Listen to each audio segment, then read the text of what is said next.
विद्यार्थियों, आज हम आपको नरोत्तम दास द्वारा लिखित सुदामा चरित्र के छंदों की व्याख्या समझाएंगे। पूर्व कालांश में मैंने आपको सुदामा चरित्र का सामान्य परिचय दिया था। यह सुदामा चरित्र नरोत्तम दास द्वारा लिखित है। नरोत्तम दास की यह सर्वाधिक लोकप्रिय और ख्याति लब्ध रचना है। यद्यपि सुदामा चरित्र परंपरा में अनेक सुदामा चरित्र काव्य लिखे गए हैं, लेकिन जितनी अधिक लोकप्रियता सुदामा चरित्र के नरोत्तम दास के सुदामा चरित्र को प्राप्त हुई है, उतनी अधिक लोकप्रियता और किसी सुदामा चरित्र को प्राप्त नहीं हो सकी है। यहां हम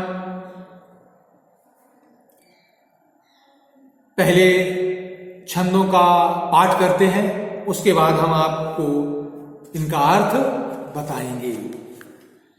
सुदामा हुआ, सुदामा कहते हैं, शिक्षक हो सिगरे जग को तियता को कहा देती है शिक्षा, जे तप के परलोक सुधारत संपत्ति की तिनके नहीं इच्छा।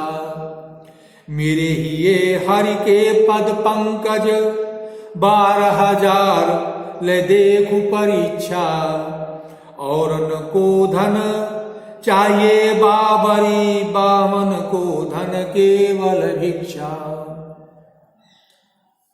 इस छंद में सुदामा अपनी पत्नी सुबुद्धि, इसमें सुबुद्धि नाम दिया हुआ है, उसको उत्तर देते हुए कहते हैं। इसकी कथा के प्रारंभ में मैंने आपको बताया था कि उनकी पत्नी उन्हें प्रेरित करती है कि गरीबी में रहते हुए बहुत दिन व्यतीत हो गए हैं, अब उन्हें अपने परम मित्र कृष्ण के पास जाना चाहिए। कृष्ण दयालु है, दया निधि है, वह निश्चित रूप से सहायता करेंगे। और जब सुदामा की पत्नी, जिसे यहां सुबुद्धि नाम दिया है नरोत्तम दास ने, वैसे कहा जाता है कि उसका नाम सुशीला था, जब ये कहती है तो सुदामा उवाच, सुदामा कहते हैं, सुदामा उसे उत्तर देते हुए कहते हैं, शिक्षक हो सिगरे जग को हे पत्नी, मैं सारे जग का शिक्षक हूं, अर्थात सारे संसार को मैं शिक्षा देता हूं। अर्थात मैं ब्राह्मण हूं, ब्राह्मण का कर्तव्य शिक्षा देना है, सीख देना है। तो मैं शिक्षक हूं, मैंने सारे संसार को शिक्षा देता हूं। ताको कहा वो देती शिक्षा, ताको मतलब उसको, कहा मतलब क्यों, अब देती शिक्षा, उसको तो शिक्षा दे रही है, अर्थात तो मुझे बता रही है कि भाई गरीबी में जीवन यापन करते बहुत दिन व्यतीत हो गए हैं, खाने के लिए कुछ नहीं है, वस्त्र पहनने के लिए नहीं है, वस्त्र जर्जर हो चुके हैं, कई दिन उपवास करते हुए हो गए हैं। ऐसी स्थिति में अब हमें तुम्हें जो है कृष्ण के पास, अपने सखा के पास द्वारिका जाना चाहिए। वो द्वारिका के राजा हैं, द्वारिकाधीश हैं, परात्पर परम प्रभु हैं, उनकी शरण में पहुंचना चाहिए। वो निश्चित रूप से आपकी सहायता करेंगे। तो सुदामा कहते हैं, अच्छा मैं शिक्षक हूं, मैं सारे संसार को शिक्षा देता हूं, अब तो उससे शिक्षा दे रही है, तो समझा रही है। जे तप के परलोक सुधारत, अरे हम वो ब्राह्मण हैं जो तपस्या के द्वारा अपना परलोक सुधारते हैं। संपत्ति की तिनके नहीं इच्छा, हमें संपत्ति की, हमें धन वैभव की कोई इच्छा नहीं है, हमें धन दौलत नहीं चाहिए। हम तो अपनी तपस्या के द्वारा अपना परलोक सुधारते हैं, साधना के द्वारा आत्म साक्षात्कार, परमात्म साक्षात्कार करते हैं, और ये लोग के साथ साथ परलोक सुधार लेते हैं। हम तो आध्यात्मिक साधना पर चलने वाले व्यक्ति हैं, हमें संपत्ति की कोई इच्छा नहीं है। मेरे ही हरि के पद पंकज, जो तू कहती है कि भगवान के पास चले जाओ, उनके दर्शन हो जाएंगे, वो तुम्हारी सहायता करेंगे, तो मैं तुझे बताए दे रहा हूं, मेरे ही हरि के पद पंकज 12,000 ले देखो परीक्षा। मेरे हृदय में हरि के पद पंकज, भगवान कृष्ण के कमल चरण कमल समय हमेशा विराजमान रहते हैं। अर्थात मेरे हृदय में प्रभु हमेशा विराजमान रहते हैं। मैं अपने प्रभु श्री कृष्ण को एक पल के लिए भी भूलता नहीं हूं। और अगर तू चाहे तो 12,000 ले देव परीक्षा, 1000 बार तू परीक्षा ले ले, अर्थात तू कितने बार ही परीक्षा ले ले, कब भी तू मेरी परीक्षा ले ले, कब भी तू मेरा इम्तिहान ले ले, सदैव ये देखेगी कि मेरे हृदय में श्री कृष्ण के चरण कमल पहले से ही विराजमान है। और को धन चाहिए बावरी, हे बावरी, हे भोली, हे पगली, धन तो और लोगों को चाहिए होता है, हम तो ब्राह्मण हैं, तपस्वी हैं, साधना करते हैं, साधना के द्वारा परलोक सुधारते हैं, हमें धन की कोई इच्छा नहीं।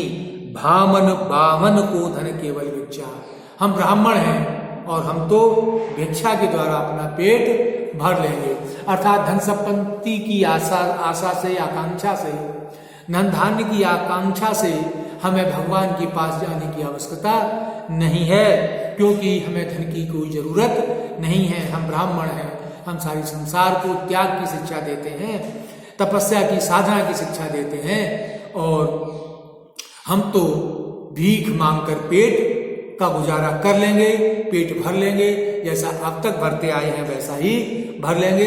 हमें धन संपत्ति मांगने की आशा से, आकांक्षा से भगवान के पास जाने की कोई इच्छा नहीं है। जब सुदामा ये कहते हैं तो सुबुद्धि उत्तर देती हुई कहती है, क्या कहती है? दानी बड़े तिहु लोकन में, जगत जीवत नाम सदा जिन को ले, दीनन की सुध लेत भली, विधि सिद्ध करो प्रिय मेरो मतोले, दीन दयाल के द्वार न जात सो, और के द्वार पे दीन हुए बोले, श्री जदुनाथ से जाके ही तू, सोती हूं पन क्यों कन मांगत डोले। सुबुद्धि कहती है कि हे प्रिय, हे प्रियतम, तुम मेरी बात पर गहराई से विचार करो, तुम मेरी बात को अन्यथा ले रहे हो। हम तुमसे ये नहीं कहते उनके पास जाकर मांगो, मांगने की जरूरत ही नहीं है, वो तो स्वयं बहुत बड़े दानी हैं, वो तो तुम्हें देखते ही सब कुछ तुम्हारी इच्छा पूरी कर देंगे, तुम्हें मांगने की जरूरत नहीं पड़ेगी।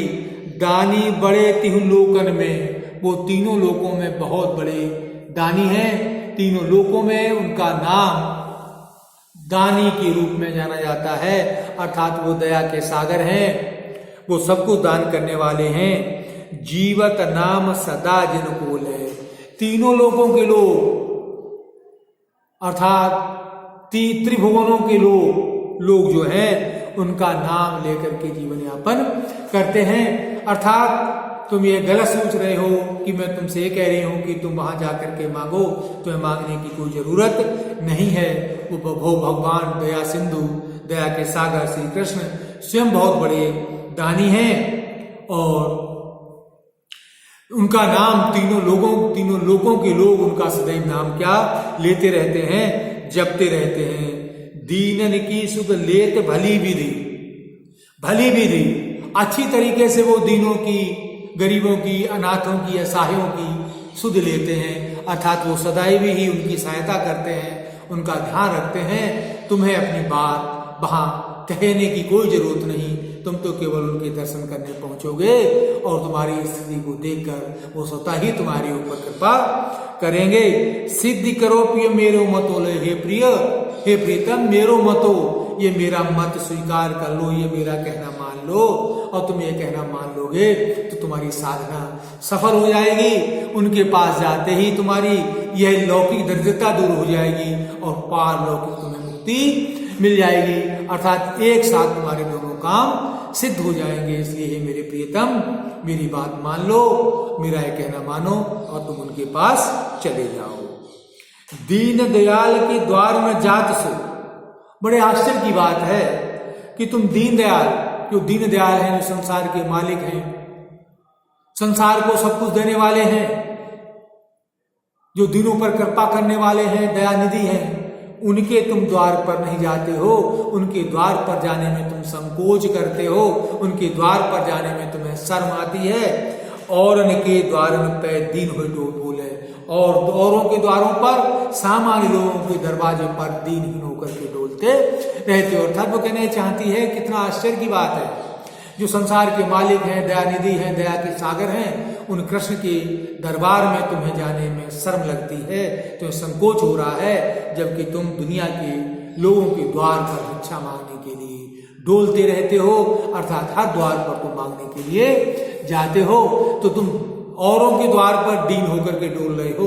इससे अच्छा तो है उस पर ब्रह्म प्रभु के चरणों में जाकर अपना मस्तक झुका दो। श्री जगन्नाथ से जाके ही तू, बड़े आश्चर्य की बात है, जिसका हित, जिसका प्रेम भगवान कृष्ण से हो, अर्थात जिसका संपर्क, जिसकी साधना भगवान तक जाती हो, भगवान कृष्ण तक जिसका संपर्क हो, जो भगवान कृष्ण को जानता हो, जिसने ईश्वर का साक्षात्कार कर लिया हो, जो ईश्वर को जानता हो, जिसका संबंध सीधा ईश्वर तक हो। तिहुपन क्यों कर मांगा डोले, तिहुपन जो वृद्धावस्था में, तीसरी अवस्था, पहली अवस्था विद्यार्थियों बाल्यावस्था, बचपनावस्था, दूसरी अवस्था युवावस्था, प्रौढ़ावस्था, और तीसरी वृद्धावस्था। अर्थात बड़ा आश्चर्य की बात है, जिसका संबंध भगवान से हो, जिसका संबंध प्रभु से हो, और वो व्यक्ति इस वृद्धावस्था में कन मांगा डोलो, एक एक अन्न के दाने के लिए चारों तरफ क्या कर रहा हो, भटक रहा हो। इससे ज्यादा और आश्चर्य की बात क्या हो सकती है। ले हे मेरे प्रीतम, मेरी बात को अन्यथा मत लो, मैं तो ये कह रही हूं कि जब तुम दीनहीन होकर के दरवाजे दरवाजे मांग रहे हो, डोल रहे हो, तो सब दुनिया वालों के दरवाजे दरवाजे डोलने से क्या लाभ। तुम तो उस द्वारकाधीश परमात्मा प्रभु के दरबार पर जाकर एक बार हाजिरी दे दो, उसके चरणों में जाकर अपना सिर नवा दो, तो निश्चित रूप से वो तुम्हारी सहायता करेंगे।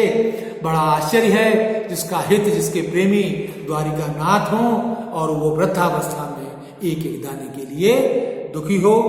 तो विद्यार्थियों, इस क्षण में सुबुद्धि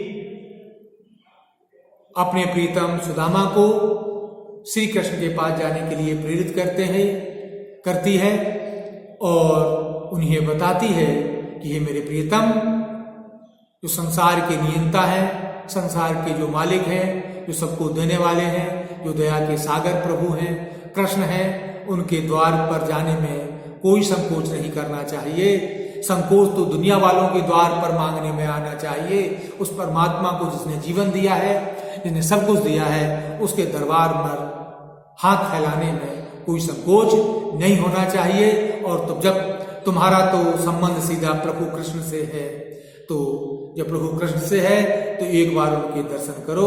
और ये बड़ी आश्चर्य की बात है, जिसका संबंध प्रभु से हो, और वो इस वृद्धावस्था में एक एक कण के लिए परेशान हो, एक एक कण मांगता डोलता हो, तो हे मेरे प्रभु, हे मेरे प्रियतम, अब तुम द्वारिका श्री कृष्ण के पास चले जाओ।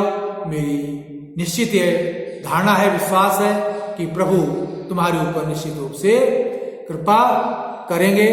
तो ये विद्यार्थियों, इस प्रकार मैंने आपको सुदामा चरित के इन छंदों का भावार्थ बताया है। अब अगले कालांश में हम नए छंदों के साथ आपसे मिलेंगे। तब तक के लिए आपसे विदा लेते हैं।